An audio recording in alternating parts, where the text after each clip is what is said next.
Hello, everyone. Bay Bridge welcomes you to this event, which we do hope uplifts you and inspires you to dig deeper.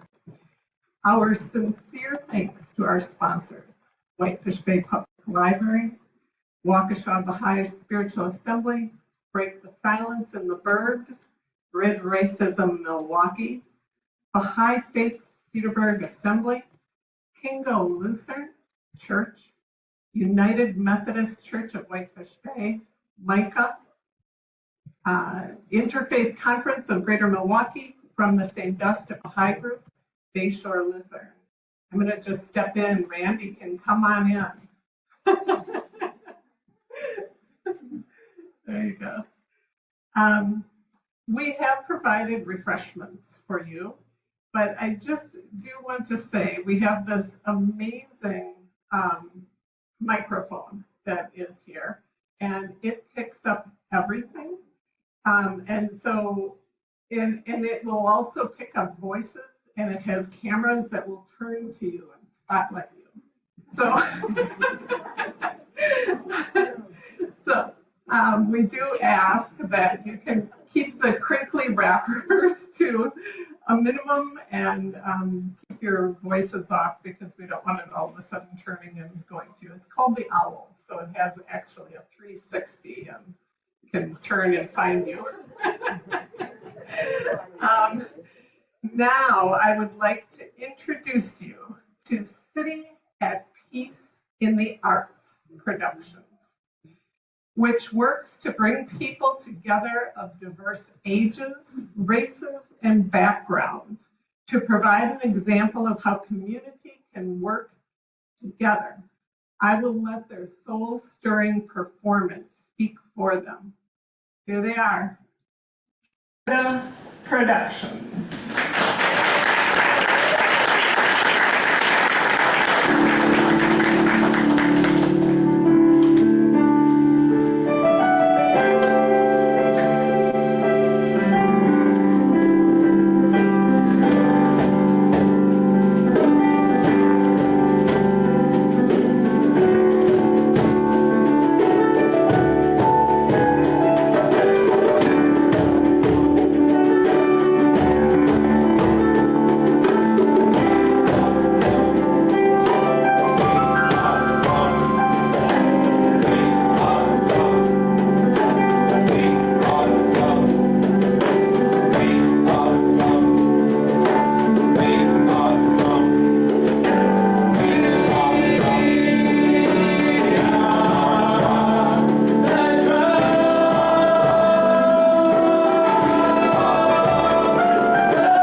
took on new life in the drum. The drum was our heartbeat, pounding out the rhythms of our lives, carrying us from birth and death, joy and pain, despair and hope. The drum was our story of survival. And no matter what the struggle, we are the drum.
Stopped, and the beat of the African drum was silenced.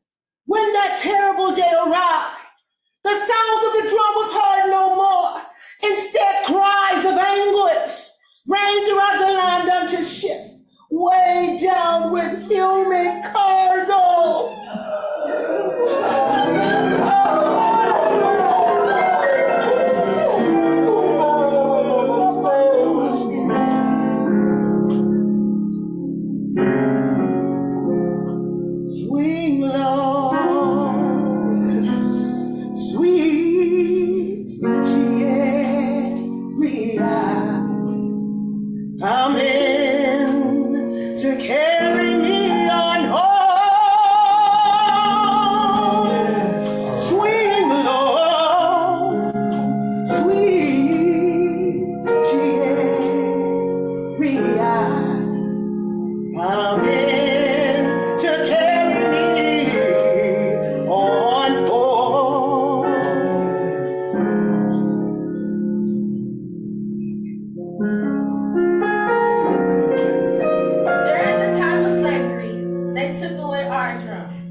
from home.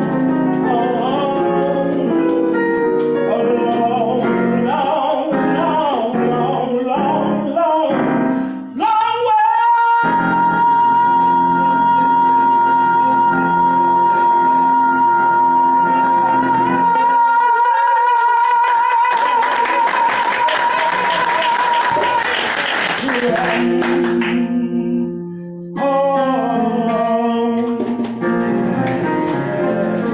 Freedom was proclaimed, but equality was a long ways off. Through the dark days of the reconstruction and the humiliating restrictions of the Jim Crow era, we found our refuge in the church.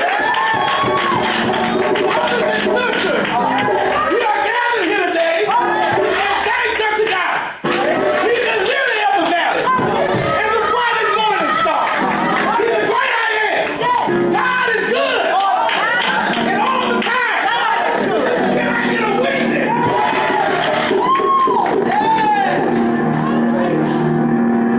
There's a leak in this old building, and my soul,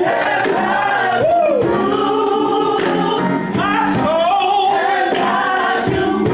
well, my soul, there's a leak in this old building, and my soul, I got a building not made by man's hands. Yeah, hallelujah.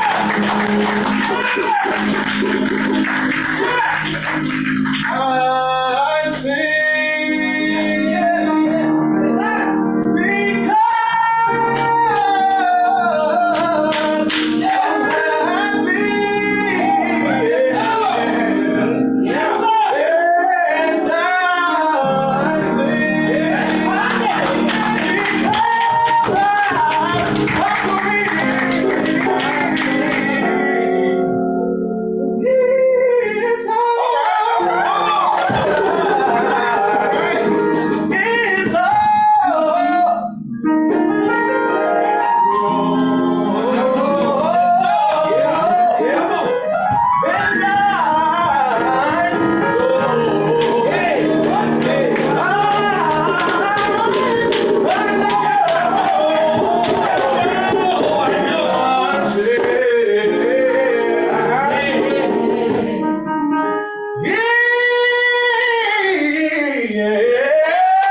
So enough, so enough.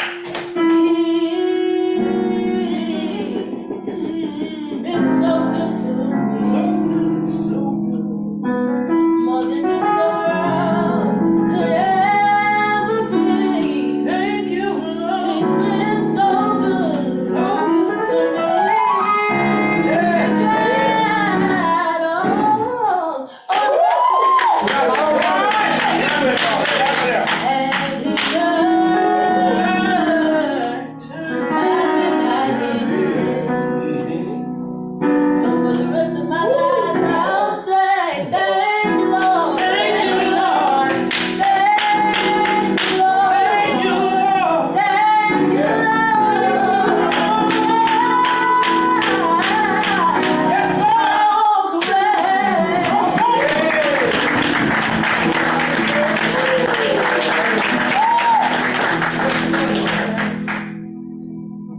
Yes, sir.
participate together. You just have to show interest and be there. They will develop the talent. In addition, people who participate do not pay a penny. Since I've gotten to know CAPITA, they exemplify the true meaning of community. Both of our organizations' missions coincide. We build community through the appreciation of our diverse, beautiful humanity and make everyone feel like they belong. We are so happy, they can't hear me, but we are so happy to have you here tonight.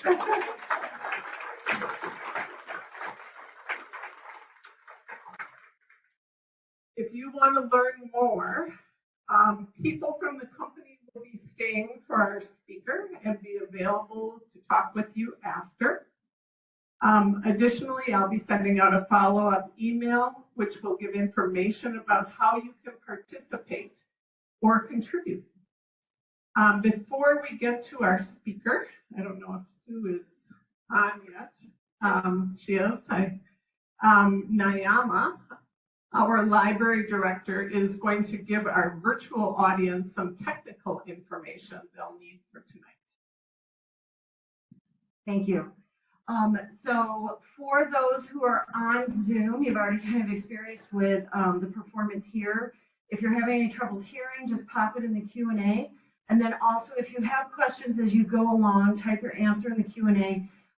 We will have someone who will be writing those down. And then at the end, we will do all of the in-person and online Q&As with Sue to keep it kind of organized and everything flowing. Also, for those of you who are here, I just want to mention, we now have a hearing loop, which if you know what that is, you know what that is. If you don't, you happen to have a hearing aid with a T-coil, you push a button, and then the sound coming through the speakers, you will hear directly into your ear, and it really improves hearing. So I just wanted to let you know we do now have a T-coil up here, and so everything from Sue online and through the microphone here should be feeding through our speakers. So please let us know. Also, for those of you at home, while I think of it quick, if for some reason you're not hearing enough, once we switch over to Sue or when we're doing the Q&A, we have it as loud as we can here without like hurting people's ears. So please check your speakers. Your speakers might just need to be turned up at home. Okay, thank you. I'll turn it back over. So the in-person audience, you have been given an index card, and you can write any question that you have for our speaker on that card, and we will collect them at the end of our talk for the Q&A. So Sue, is Sue up? I think CAPITA will travel, Sue, so maybe you could bring them down to Nashville. That's where Sue is from. So Sue, as host, if you can go ahead and do your share screen. There we go. So I am going to turn off the camera here so everyone can focus on just you.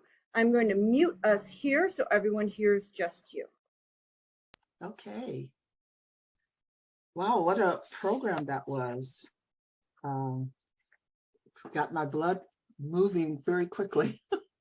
Good evening, everyone. It's really, really hang on, Sue. Kathy was still talking, and you are really, really low. Can you move your microphone closer?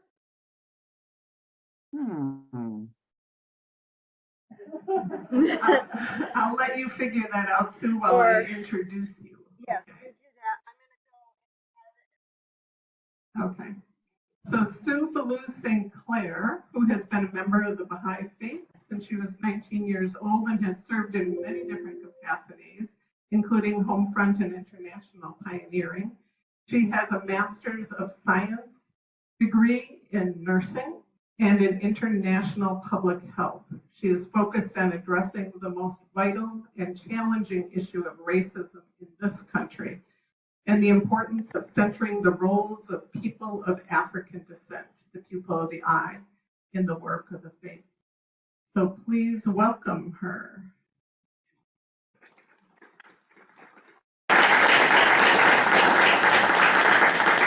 Okay, Sue, so if you can go ahead and speak, go ahead and unmute yourself and let's see how the sound is on this end now.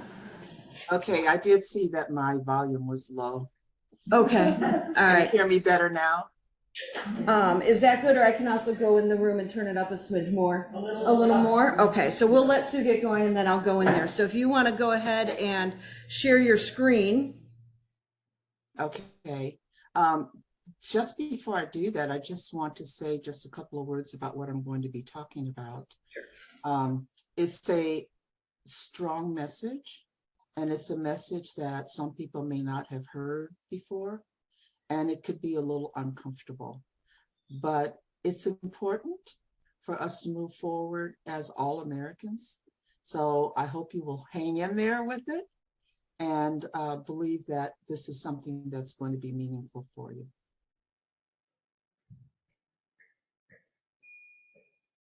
Thank you. I just went and turned it up to full volume in here. So I will mute us again in the room.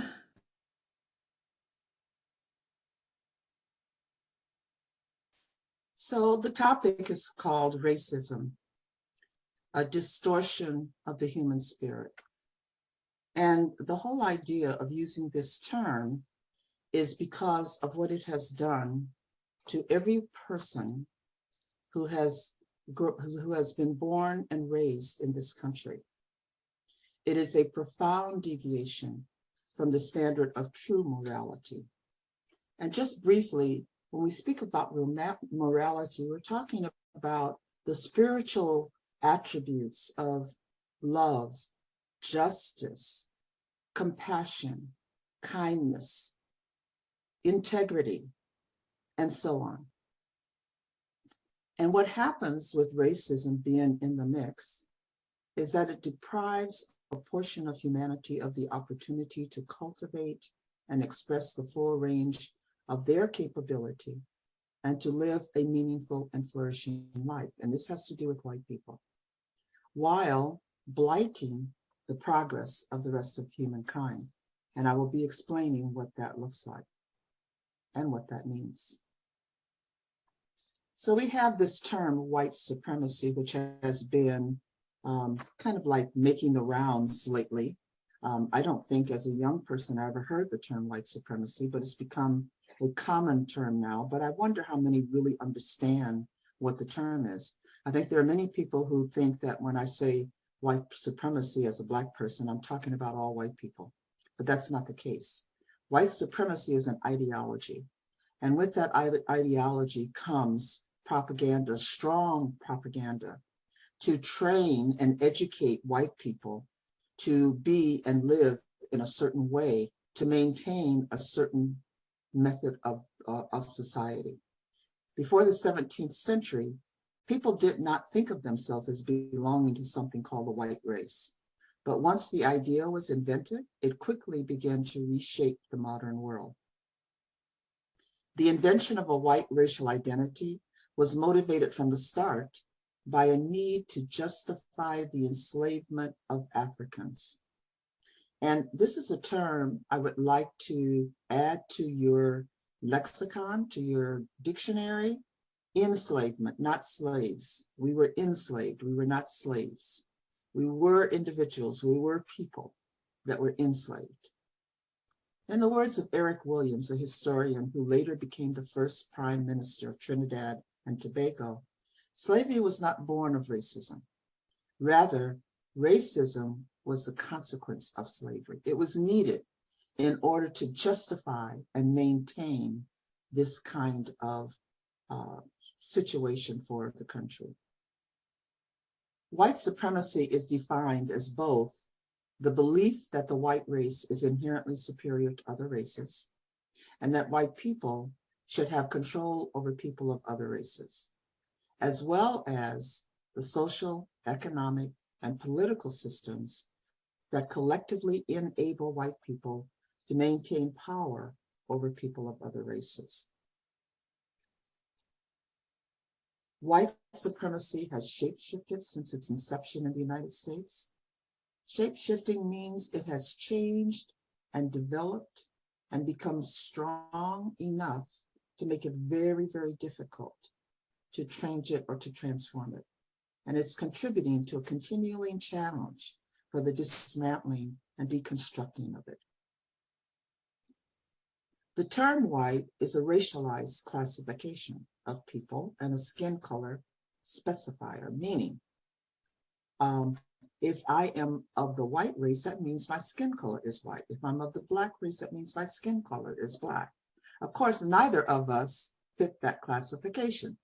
White people are not white and black people are not black, but this was used for people of European origin.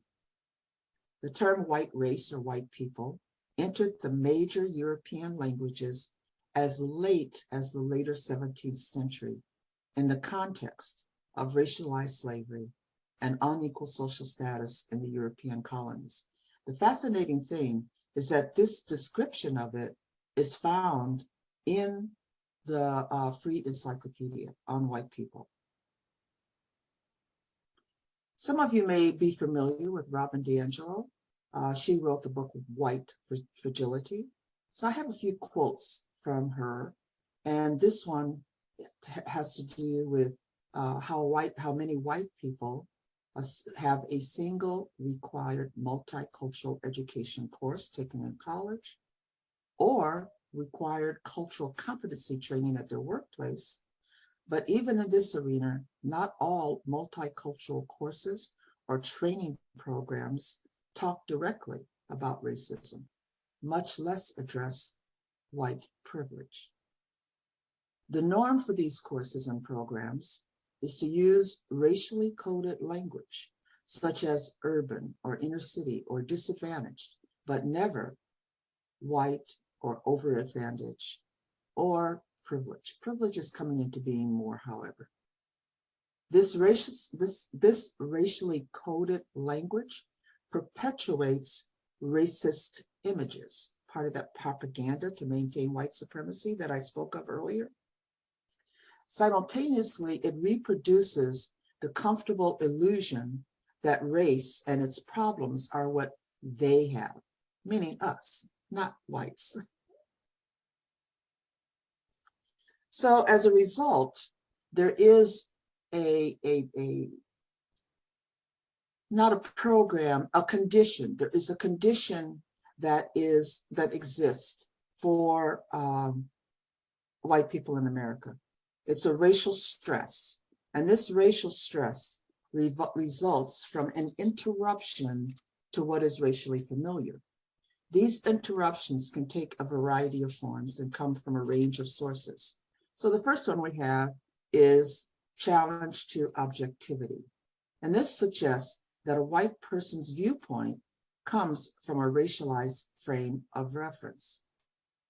The challenge to white racial codes. And this suggests that people of color talking directly about their racial perspectives are challenging the white racial codes that I spoke, a couple of which I spoke of earlier, such as urban city or inner city and so on. The next one is challenge to white racial expectations and the need or entitlement to have racial comfort. People of color choosing not to protect the racial feelings of white people in situations having to do with race leads to this challenge. The next one is challenge to colonialist relations. And colonialist relations mean that they have developed a condition in society that allows the white supremacist power to stay in place and to run the way in which things are to happen. So people of color not being willing to tell their stories or answer questions about their racial experiences is a challenge to that colonialist relation. We challenge to white solidarity.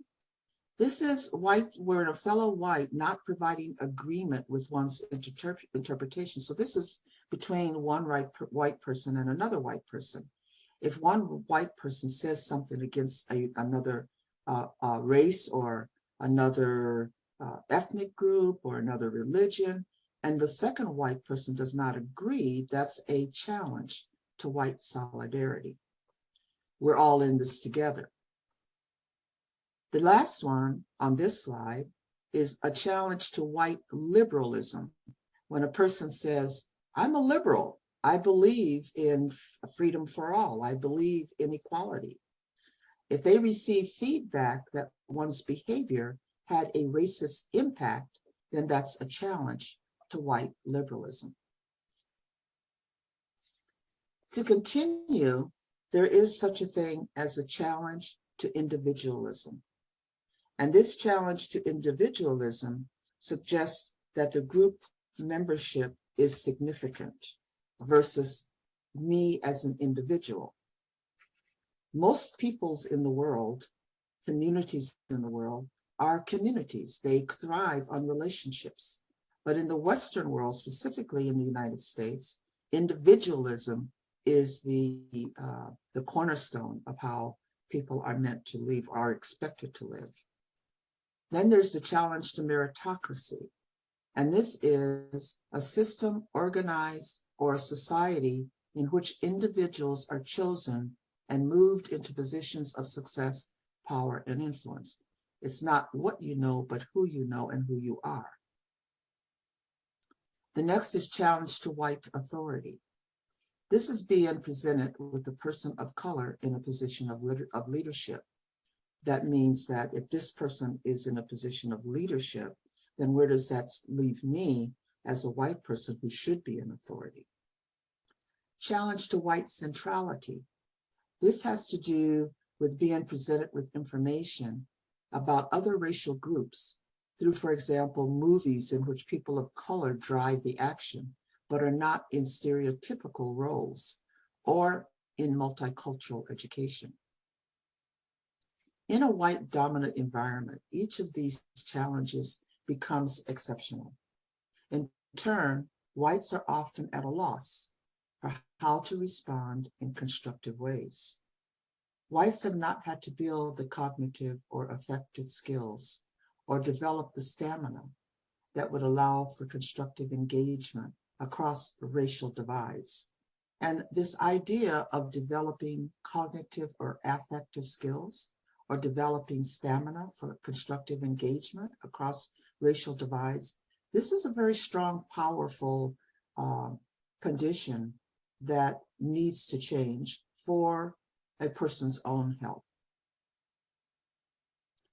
So the effect of racism on white people as we continue, if and when an educational program does directly address racism and the privileging of whites, what happens?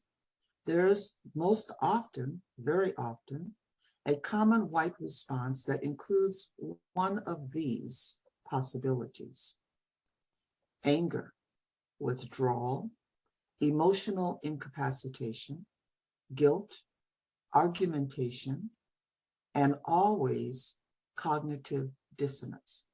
And what is cognitive dissonance? It's when you have your mind set and organized in a certain way around certain ideas and principles, and then something happens to throw that off course.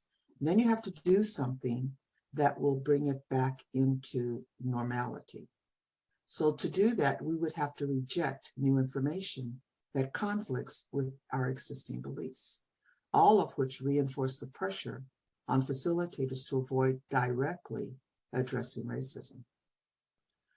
Some progressive whites may not respond with anger, but may still insulate themselves via claims that they are beyond the need for engaging with the content, because I had a class on that already. Oh, I know that. So there is a psychology that's called Manichean psychology. And this psychology deals with the oppressor identifying himself in terms of the sublime and beautiful, while depicting the oppressed in terms of absolute evil and ugliness. The group doing the oppressing in America, this means white people, is always the example of everything positive. And we can see that on our TV and our movies, in the ways in which media is used to identify what's beautiful as far as males and females and so on. The oppressor without, this is white supremacy, becomes an oppressor within. This is Black internalization. So as I stated earlier, anyone that grows up in this country is going to be affected by white supremacy. The things I mentioned about how it affects whites is one side of the coin. The other side of the coin is how it affects Blacks. There's this internalization of white supremacy that allows Black people to see themselves as less than, just like white people do. Allows Black people to see themselves as inferior to whites. And I'm expressing this in a broad sweep because there are those who have been able to work to relieve themselves of this oppression. Because of this internalization, however, and its attendant but repressed rage, the oppressed may act out on each other the very violence imposed on them. As we wonder when there is a quote unquote riot, and I put it in quotes purposefully, where Blacks are destroying their own communities, their own homes, their own cars and so on, killing each other, it's because they have become auto-pressors and engage in this self-destructive behavior, injurious to themselves, their loved ones, and their neighbors because of this Black internalization of white supremacy without even understanding or knowing that this is what is at the root of it. So in our school, in our history books, the comic strips, the theater halls, all these enforced cognitive dissonance and even self-hate that Blacks experience as they get, especially as they get closer and closer to the social circle of the oppressor, the more the Black person learns to disparage what he is by birth and race. We all carry it within us to one degree or another. We all struggle and fight against it in order to be who we feel we are meant to be as Black people in this country. On one hand, he is assimilated into the dominant culture. And on the other, he is made to break away from his own culture. We fight against that as well. But then there are those who embrace it and internalize it and become exactly this. As he moves through various stages of education, he progressively reduces his contact with his relatives and indigenous culture. He increasingly enters the social orbit of the oppressors. Then comes a stage when he must choose either his own group and culture or the ruling group and its alien outlook. Acceptance of one entails rejection of the other. A gain in some respects involves a loss in others.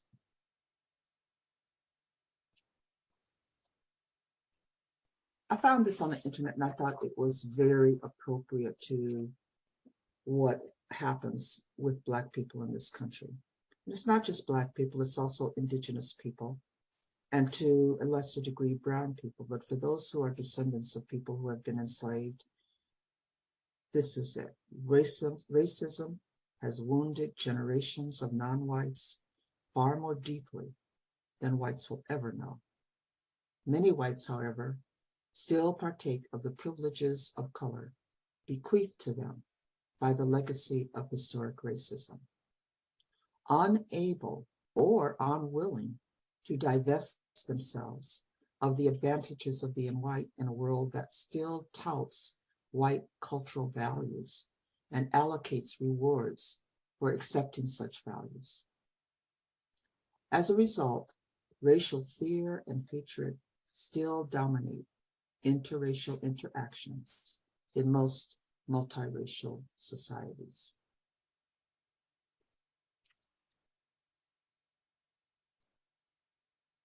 So what is less commonly known and understood is how a system based on white supremacy harms not only Blacks and people of color, but also white people.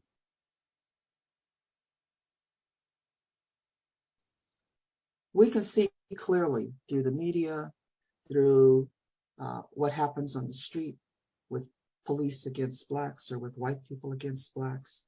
You know, we have the Karens now We can see what things are done to Black people physically, but we also know what happens to them mentally and spiritually and materially.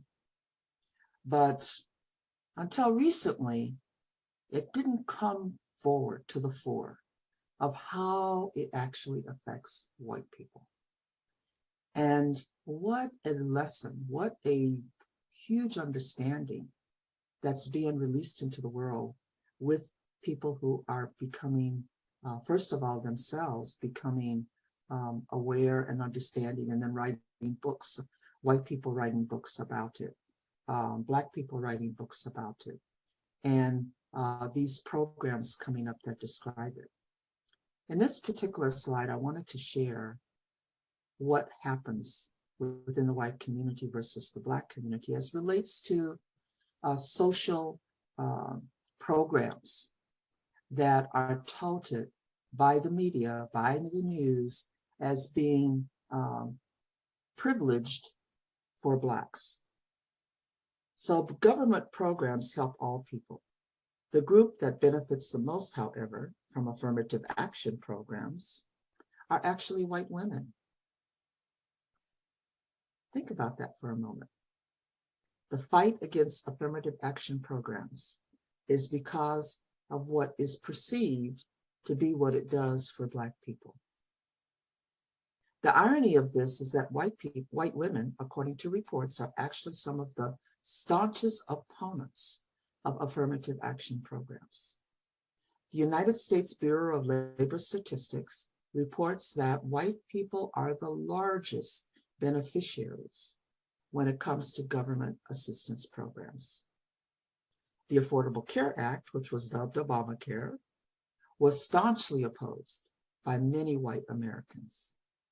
But according to one report, when analyzing those who gained health insurance coverage from 2010 to 2015, 43% were whites, non-Hispanic, and 15% were Black, 43% versus 15%. So as we've looked further, based upon research by this group, there are 5 main areas that have been identified in which white people experience the cost of racism: psychological, social, moral and spiritual, intellectual, and material and physical. So for psychological, that involves a loss of mental health and an authentic sense of self. A socialization in a world of white supremacy that presumes that white people are superior to people of color and deserve the better positions in society. And if that's the case, what does that do to a person's ability to strive to become all of what they can become?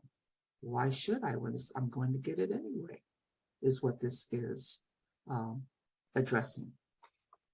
Internalization of these dominant cultural messages, consciously and unconsciously, and expected to act in ways that support the current racist system. Interrupting people of color, thinking we are smarter, and engaging in savior behavior are 3 of examples.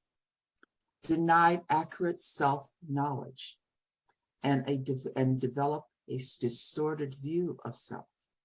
If children in school are not allowed to study the full history of our country, how can they really understand who we all really are and the full view of who they are and what they have come from and gotten better? We often need to deny our emotions and empathy to exist in a racist society. These factors all limit the development of a healthy sense of self. Then there are the social costs, and this is the loss and the diminishment of relationships. Due to the structures of racism, a great deal of physical distance exists between whites and people of color. Increasingly, almost exponentially, white children are now going to schools with predominantly other white children. and they're going to schools that are predominantly religious schools, or schools that are in suburbs that are predominantly white suburbs. What does this do? It segregates the housing and schools and job stratification. There's often limited opportunity then for an opportunity to organically and naturally develop meaningful relationships across race. Even cross-racial contact does not always eliminate the barriers to deeper and more authentic relationships. And this is because of the original distance that I just expressed earlier, because it leads to distrust, discomfort, biases, or cultural differences. And this is on both sides. Whites can experience disconnection from their own friends and families if those friends and families act outside of the accepted norms, such as dating or marrying a person of color, and so on. Then there's the moral and spiritual cost, and this entails a loss of ethical and spiritual integrity. White people commonly feel some guilt or shame for being white, for being a part of a legacy that was oppressed, that has oppressed people of color and indigenous people, for intentionally or unintentionally benefiting from and perpetuating racism, and for not doing enough to dismantle it. And I just want to pause and indicate here that it says intentionally or unintentionally, because white people are conditioned from birth to act in a certain way that's going to benefit themselves as white people, whether they are aware of that conditioning or not. They sometimes face moral ambivalence of wanting to do the right thing, but facing social pressures and realities. And these ethical challenges, the awareness of racial injustice, for example, and the disconnection from other human beings, causes an experience of spiritual emptiness and pain. Then there's the intellectual cost. Whites lose the opportunity to develop a full range of knowledge about self, others, and the world. In schools and mainstream society, they are generally given a distorted, biased, and limited view of cultures, experiences, and histories of peoples of color and indigenous people. Just to put in a plug here, well, it's not a plug for anything other than the numbers of white people who watch only Fox News. Fox News is an extremely distorted form of, what do they call it, alternative truth. But yet this is what white people watch. So it's feeding them and reinforcing within them all of these different ways of being. I'm not saying that any of the news programs are a great deal better, but that one is one that even Canada has blocked from coming into their country. Due to the pressure to assimilate into mainstream American culture and whiteness, many white people have also lost the knowledge of and connection to their own particular European ethnic ancestry. How many here are from Ireland or England or France or one of the Scandinavian countries? How much do you know about your culture as a result of those countries that you come from? They are taught myths about meritocracy, which I described earlier, and equal opportunity that belie the realities of institutional and systemic racism. So I'm just going to go over this real quickly.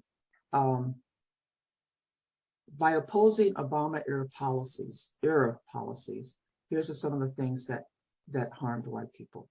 One, it stifled innovation.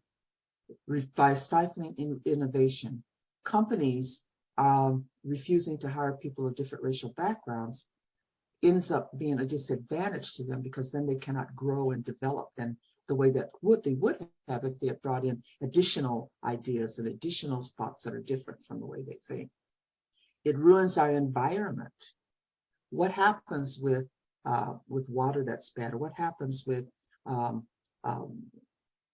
garbage and with other things that would be harmful to people? They get dumped in areas where white people don't live, thinking this is away from me, I don't have to worry about it. But look at what happened with the Flint water crisis. Look what happened with the fracking on the indigenous lands. And environmental injustice impacts every person on the planet, regardless of race. This last one, no one is free until we are all free, that Nelson Mandela stated. I am not truly free if I am taking away someone else's freedom, just as surely as I cannot be free when my freedom is taken from me. This is a little book. It's not very big, but it's very powerful. It was written by a man by the name of Wendell Berry, a white man. And he calls the suffering of white people the hidden wound. He counsels that when you begin to awaken to the realities of what you know, you are subject to staggering recognitions of your own complicity in history and in the events of your own life. Of this wound, this psychic and emotional damage that racism does to white people, he writes, I have borne it all my life, always with the most delicate consideration for the pain I would feel if I were somehow forced to acknowledge it. The crisis of racial awareness, that sense of being doomed by my history to be, if not always a racist, then a man always limited by the inheritance of racism. This condemns to be always subconscious of the necessity not to be a racist, to be always dealing deliberately, he's talking about himself, with the reflexes of racisms that are embedded in my mind as deeply, at least, as the language I speak. In the last third part of the book that he wrote, Berry finds the stain of racism so stubborn that it would be foolish to think anyone can be exempt, individually or collectively. Now, some might find that very, very difficult to take in. But remember, we grew up in a country where we were very carefully conditioned. For the last third of the book, The Hidden Wound, Berry explores the woundedness of modern American culture as a whole, the diseases of alienation and mechanization in economics, education, marriage, and agriculture, seeking especially to hear the voices of the poor who do not meet mainstream conceptions of respectability and success. Again, I'm going to not go through the whole of this, but you've again heard the term white fragility. And this is the disbelieving defensiveness that white people exhibit when their ideas about race and racism are challenged. To be perceived as an individual, to not be associated with anything negative, she notes, is a privilege largely afforded to white people. And the interesting thing is that most school shooters, think about it, domestic terrorists who are not called terrorists, and rapists in the United States are white. It is rare to see a white man on the street reduced to a stereotype. It's this individual that did this. And something must have happened in his growing up. Something must have happened in his family. Maybe he went to war and his mind was, there's always an explanation for why that individual did what he did. And then there's the luxury of impartiality that's denied others. Oh, I do want to say this because I've highlighted it. And then this is what D'Angelo says. Our minds and bodies play host to a pathogen that seeks to replicate itself, sickening us in the process. Like a mutating virus, racism shape shifts in order to stay alive.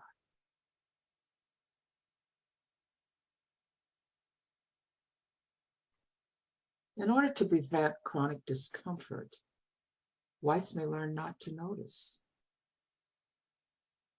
But in not noticing, one loses opportunities for greater self-insight into one's own experience. A significant dimension of who one is in the world, one's whiteness, remains uninvestigated and perceptions of daily experience are routinely distorted. Privilege goes unnoticed, and all but the most blatant acts of racial bigotry are ignored. It took the knee on the neck of George Floyd for the many, many, many white people that woke up to wake up. Not noticing, however, requires energy. I'm going to play this video, if it works.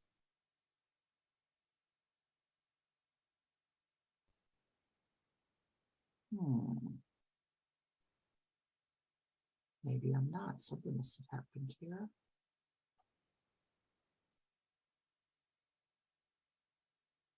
Oh, here we go.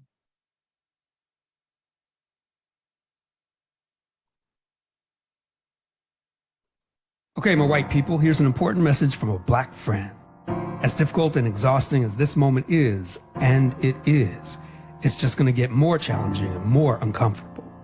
But of all the battles you have to fight, the biggest one is white fatigue. Let me explain. White supremacy is the pernicious narrative that white people are superior to black folks and just about everyone else. White fatigue is what happens when most white people who don't want to think of themselves as white supremacists, and who might even fight that narrative, get tired, give up, and let white supremacy win. Alexander Hamilton is the poster child of white fatigue. He belonged to an anti-slavery society, but when we adopted the Constitution, he agreed to the 3/5 compromise, white fatigue's original sin. Men like Hamilton felt they couldn't get a constitution without slavery, so they gave up trying and gave actual slave owners more power. After the Civil War, we put amendments in the Constitution to guarantee equal black citizenship. White supremacy formed a resistance, but it was white fatigue that lost the cause. We pulled Union troops from the South, and a Supreme Court full of Northerners paved the way to Jim Crow and streets full of consolation trophies. White supremacy put them up, but white fatigue whistled past them every day for over a century. The Civil Rights Movement tried to stop white supremacy by shaking most white people out of white fatigue, disrupt normal, televised violence of white supremacists to jolt people sleepwalking through white fatigue. And for a minute, it worked. Hope and equality were adrenaline shots to the conscience of America. We got a second Reconstruction, the Civil Rights Act, the Voting Rights Act, and a Fair Housing Act. But Martin Luther King had to die to get that last one. And then we got white fatigue. Too tired to win the war on poverty, white fatigue let it become the war on crime, then the war on drugs.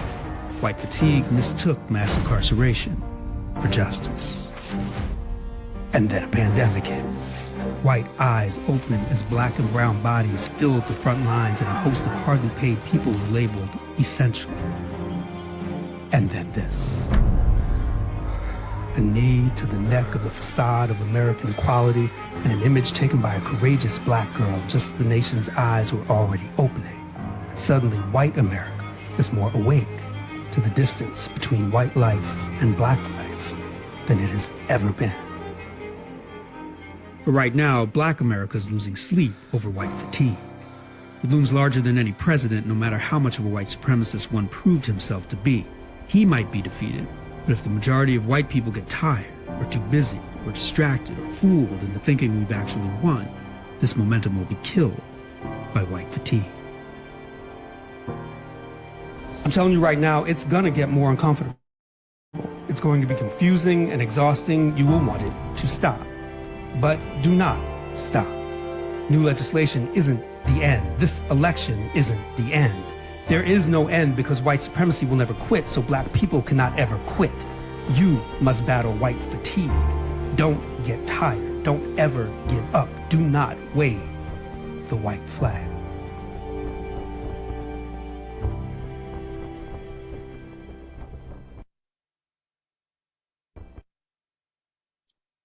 In the Baha'i Faith, there is an international governing body that's in Haifa, Israel. It's called the Universal House of Justice. And from the beginning of the faith, there has been a strong support, a strong focus on justice. That's one of the core principles. And on racial justice, and on the fact that we are all one family, one humanity. And I'm saying all of that to say that why this came to us in July 22 of 2020 from the Universal House of Justice. Before that, there were other messages that spoke of other adjectives that described racism in America. So this is kind of a compilation of some of the messages, a few of the messages, as the House of Justice is educating Baha'is on what we're up against in working to build communities of love and spirituality and family among all of us. They call racism a baneful, cancerous affliction, a patent evil, transmuted into forms that are multifaceted, less blatant and more intricate, and thus more intractable, meaning extremely difficult to change. They refer to it as a long and thorny road beset with pitfalls. And this long and thorny road has to do with what the work is going to look like to alleviate racism in this country. They call it a pernicious blight on American society. They say that it is a devastating ferocity. They talk about countervailing processes, overt or covert, forces of oppression that will continue to find ways to exist and to shapeshift, as stated earlier. And the quote that I used for the topic of my talk, they call it a profound deviation from the standard of true morality. I don't know how many of you are aware of James Baldwin.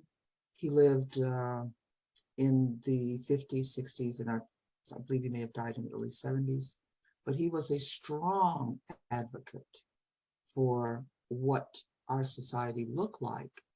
And he put it in the face of white people, not because he hated, but because he loved. And his statement was, if I love you, I have to make you see what you won't see. So I'd like for you to listen to this.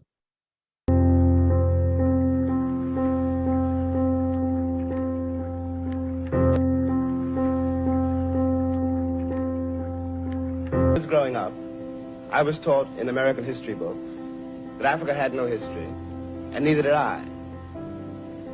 That I was a savage, about whom the less said the better, who had been saved by Europe and brought to America. And of course, I believed it. I didn't have much choice. Those are the only books there were. I am stating very seriously, and this is not an overstatement, that I picked the cotton, and I carried its market, and I built the railroads under someone else's whip for nothing. For nothing. If one has got to prove one's title to the land, isn't 400 years enough? 400 years, at least 3 wars. The American soil is full of the corpses of my ancestors. Why is my freedom or my citizenship or my right to live there, how is it conceivably a question now? What we are not facing is the results of what we've done. What one begs the American people to do for all our sakes is simply to accept our history until the moment comes when we, the Americans, we, the American people, we are trying to forge a new identity for which we need each other. Until this moment, there is scarcely any hope for the American dream, because the people who are denied participation in it, by their very presence, will wreck it. Now, please understand and hear clearly what he said, by their very presence. Blacks have no plan to take over the country or to do to others what has been done to them. And I know this is a perception that many white people have, that if we are given opportunity, we will do to them what they have done to us. That's not the case. So just wanted to make that little point. So, because of everything that I've said before up to now, racism is a white problem. It's not a Black problem, as you can see now. It was constructed and created by white people, and the ultimate responsibility lies with white people. For too long, we've looked at it as if it were someone else's problem. Malcolm Gladwell, which you may know from the wonderful books he has written, states that it requires that you change your life. And Ijeoma Oluo stated, anti-racism is the commitment to fight racism wherever you find it, including within yourself. And it's the only way forward. So, the last part of this presentation is to propose questions that, as white people in the room or on the video, on the watching virtually, there are questions you may want to ask yourselves. You don't have to use these questions. You can create ones of your own. But this is just something to consider. If I am white, am I using independent investigation of truth to research the true history of America? And do I believe what I am learning? Do I have true friends who are Black? And how can I know for sure that I am seen as a friend by them? That's one to consider at another time. Can I identify and define the racist microaggressions and other harms that Blacks and people of color encounter almost daily? Do I believe them if they should tell me about them?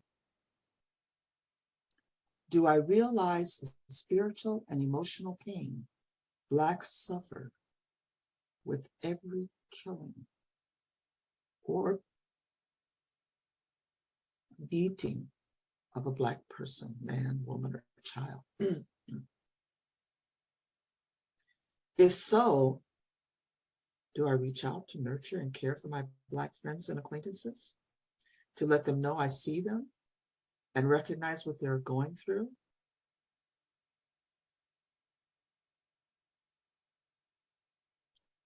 Have I made it a priority to continually work on cleansing negative stereotypical thoughts, attitudes, and behaviors from my heart? Do I pray and meditate upon becoming more and more of an anti-racist in thoughts, attitudes, and behaviors, in association with other whites, as well as with Blacks and people of color?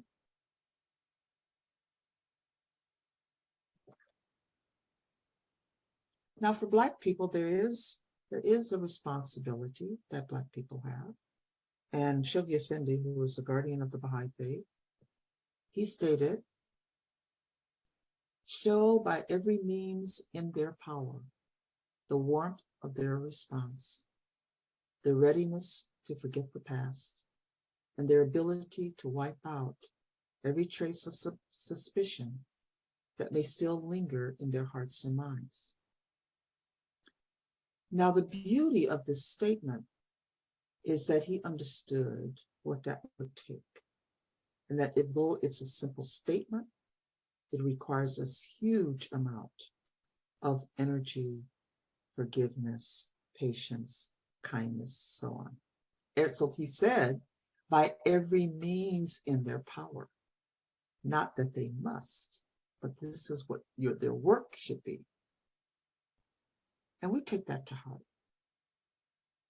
So for Blacks, am I calling on God through prayer and meditation to heal my heart, mind, spirit, from the wounds suffered living in an oppressive society, so that I may arise and be able to fully serve God by serving all humanity?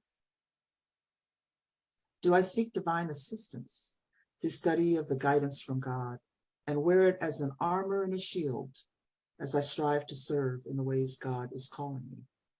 And for every person of every religious faith, I would think this applies.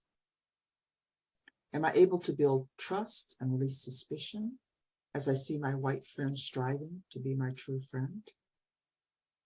Do I understand that discovering true freedom means finding the inner resources to love and to be a friend to all? As I see the true reality of the world around me from an enlightened heart, am I able to shine the light on the path to go forward, to spiritualize not only myself, but to work together with true white friends to spiritualize the American nation? This is the last slide, and it focuses on us as spiritual beings. And so therefore, how spiritual truths are what needs to come into play if we are going to whip this beast or heal this pathogen of racism. That divine world is manifestly a world of lights. Therefore, man has need of illumination here. That is a world of love. The love of God is essential. It is a world of perfections. Virtues or perfections must be acquired. So, by what means can man acquire these things? How shall he obtain these merciful gifts and powers? Through the knowledge of God, through the love of God, through faith, through philanthropic deeds, through self-sacrifice, through severance from this world, and all of what that word means, through sanctity and holiness. If he possesses the knowledge of God, becomes ignited through the fire of the love of God, witnesses the great and mighty signs of the kingdom, becomes the cause of love among mankind, and lives in the utmost state of sanctity and holiness, he shall surely attain to second birth, be baptized by the Holy Spirit, and enjoy everlasting existence. So I say to everyone that's here, and the day came when the risk to remain tight in a bud was more painful than the risk it took to blossom. Today, the risk is too high to remain tight in the bud. Thank you so much.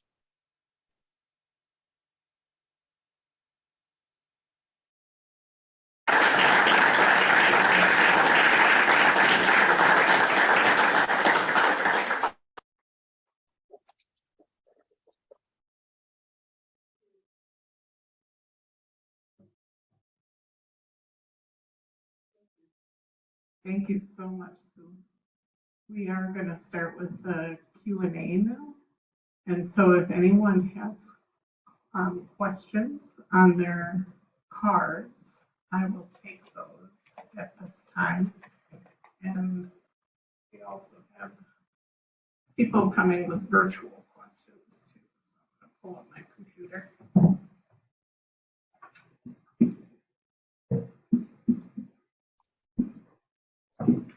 You get recorded. This is going to be on YouTube or? Yes. Yes, we are going to have it up, and I'm going to be sending out an email to everyone, a follow-up email to everyone who signed up, and that will, the link for for this will be in that follow-up email. Yeah. Are there any questions from the audience that's in person?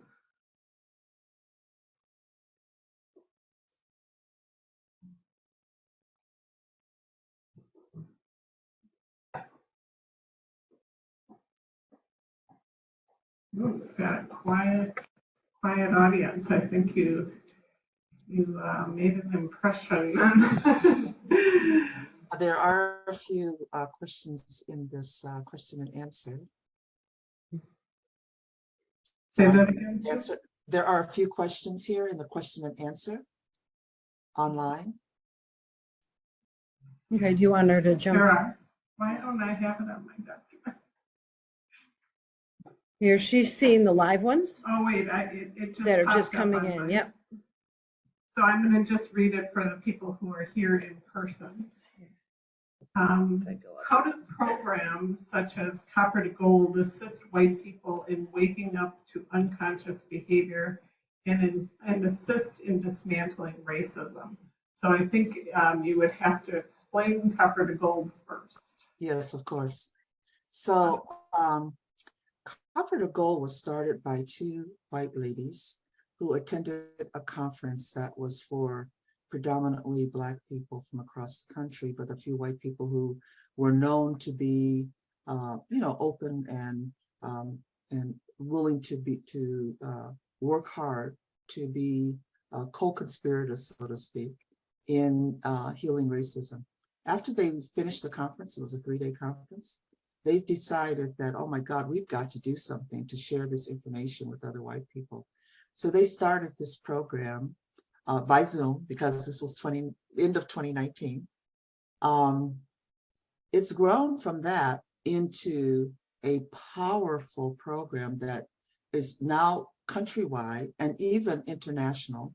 There is a group in the Baha'i Faith, the local spiritual assembly in England, in one of the, I don't know if they call them states or what in England, that's taking the course. But what it's meant to do is to help white people in a safe environment where they can feel that they're not judged and that they are not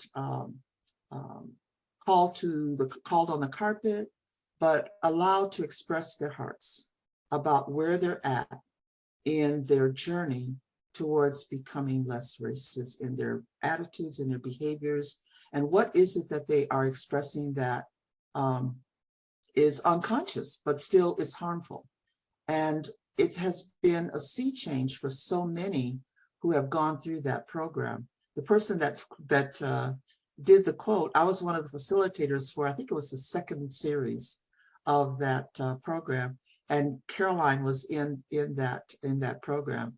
And I can testify that she really took it to heart and became I don't know if it's everything you want to be, Caroline, but certainly came a long way and felt comfortable in finding herself. So that's what it does. It helps white people to become the best of who they can be. So we might want to, it's a course for anyone, and so we might want to put that in the follow-up email. I don't know if there's information about that. I can absolutely send you information on that. I'm on the board now for it. So I can send you information. It's usually a several-week course. I think now it's up to like 15 weeks. Once a week, it's a commitment. And it's usually 2 or 3 facilitators and then a group of individuals. And they have conversation together around a set program. Okay. The next question says, I'm frustrated with debating white people about reverse racism. There was a recent scenario in my community when Black community leaders were caught using the words cracker and white devils in what was presumed a private conversation. My position is that those words are not hate speech or racist. Can you speak to this topic in general terms? I think the first thing I would want to say is that any words that we use that are disparaging of someone else are not words that we want to continue to use. That's the bottom line. And if a person can refrain from using any of these stereotypical terms that that they think identifies a group of people, that would be something that would be beneficial for everyone involved. That's the first thing I want to say. Second thing, there's no such thing as reverse racism. Racism is prejudice with power. All can be prejudiced, but only those who have the power can be racist. And so that's why racism stays within the confines of those who are the oppressors. I hope that helped. Okay. Do you feel racism in the political attack ads about M. Barnes?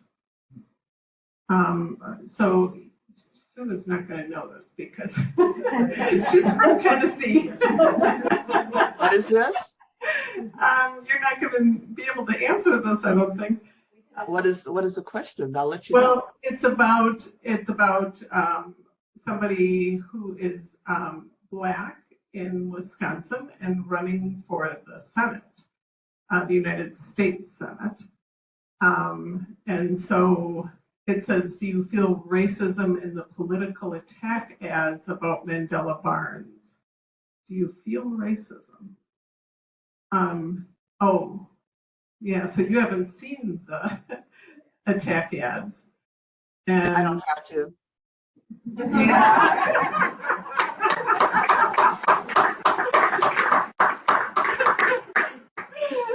Because whenever anyone Black is running for office, that's going to happen. And either purposefully or unconsciously, although sometimes I think it's very purposeful, they will pull the race card and say things that and promote things that are racist. I don't know the person.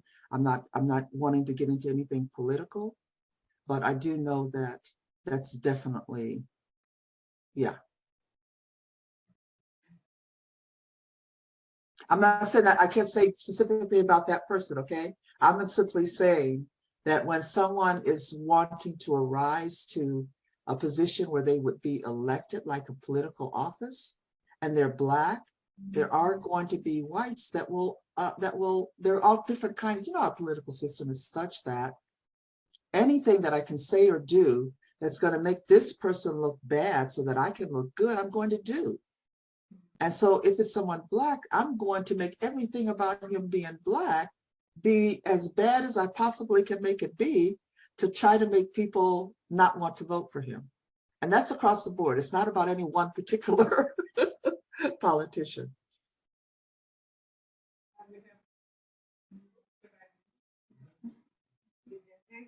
There we go. Oh, I see. Okay, we've got a question back here. First of all, Sue, you are awesome.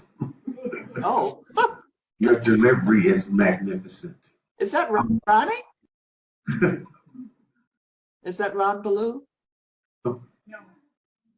I'm Casey Williams. I'm the executive director of CAPITA Productions. CAPITA. Oh, you sound just like someone else I know. Yeah. Okay, thank you. That's Thank you so much. funny. It's funny you say that because I teach vocals, so I am audible all the time. But you just struck something with me because I teach. I'm a traveling music teacher for Milwaukee Public Schools, and I have a diverse class. I have 6 classes, and the subject came up about African American, white American, Native American, and it struck me. And so I had to ask a question: where were you born? I'm curious about why, but I don't have a problem saying I was born in South Bend, Indiana. I don't hear him now. Looks like the battery is going out. Oh, okay, sorry about that. All right, can you hear me now? Yes. Right, oh, okay, we plug in Verizon here. Okay, so, I asked the question to my students. Oh, I don't hear him again.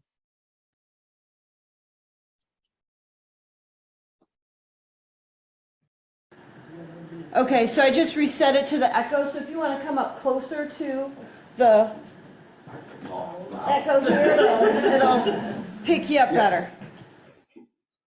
Is that better? Yes. Yes, I asked a question to my students. Where were you born? And all of them said that they were born in the States, or in Milwaukee or somewhere in the States. And I told them, you are an American of African descent. And what I believe, what separates us, when you put this African American, white American, Asian American, if you were born in America, you are an American first. And so by saying that,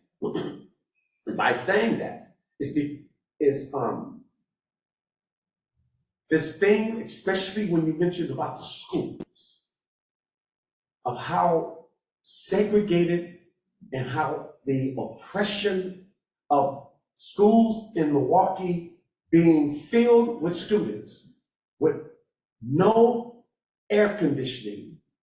Oh, wow.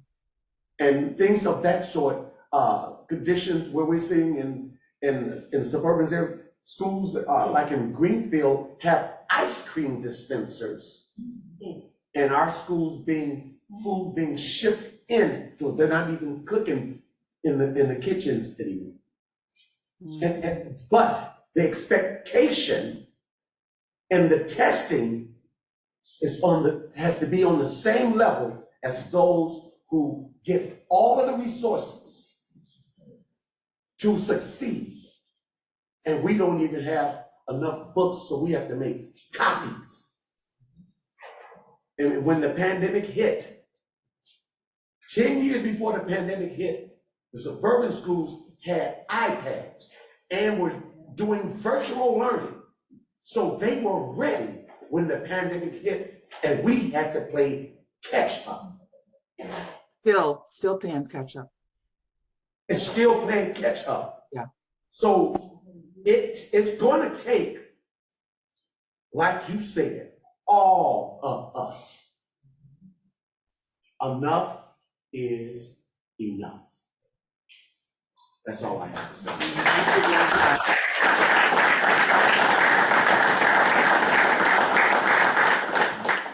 I see a friend in the audience. Bill Allhausler there? Hi, Sue. So I like to ask a question. Do I need the Yes, mic? you can come closer to the front, that would be great. Hi, Sue, and thank you. Hey.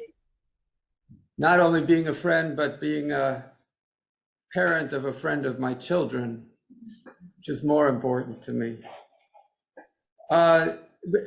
It seems to me that cultures have always been dominated, communities have always been dominated by a single culture in America, I mean, in human history, or almost always. And now we're suddenly part of a situation where we're all minorities in a global world. And we have to come up with fundamentally different ways to make decisions as a community. that aren't just referenced to a single culture, but are referenced to either, you could say, multiple cultures or whatever cultures are represented in that community. And how do we do that? How do we actually see each other and see community development or civic decision-making as a process that has multiple inputs, not just a single dominated set of values? Yeah, I don't have the answer, by the way, but I do have a thought.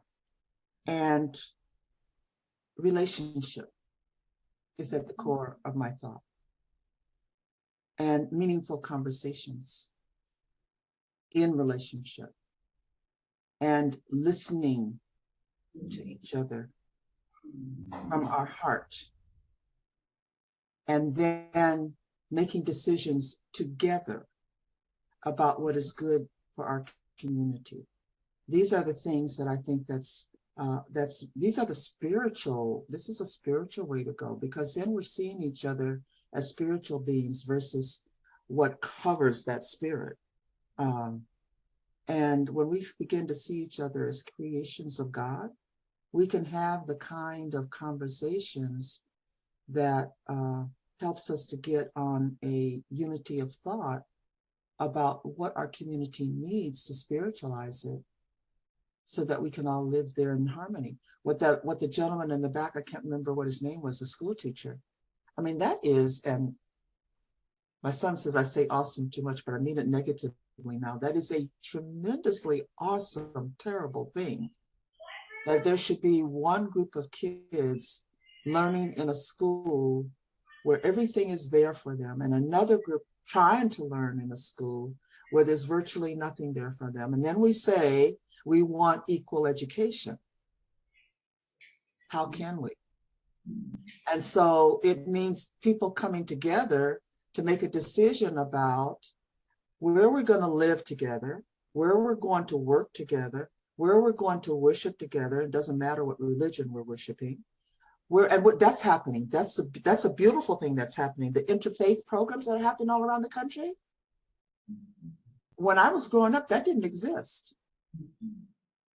And now it's all over the country. Here in Tennessee, and Tennessee is a Bible Belt, y'all. But here in Tennessee, there's all kinds of interracial stuff going on between Muslims and Christians and Jews and Baha'is and Hindus. And we have all this stuff happening now that never happened before.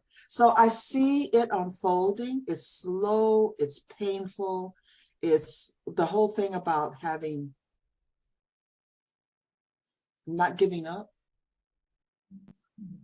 not wanting to give, not even though you want to, not giving up.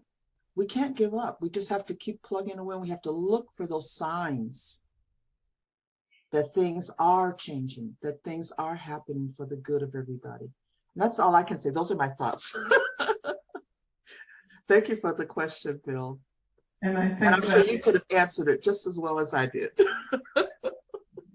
That is a beautiful question to end on and a beautiful answer to end on.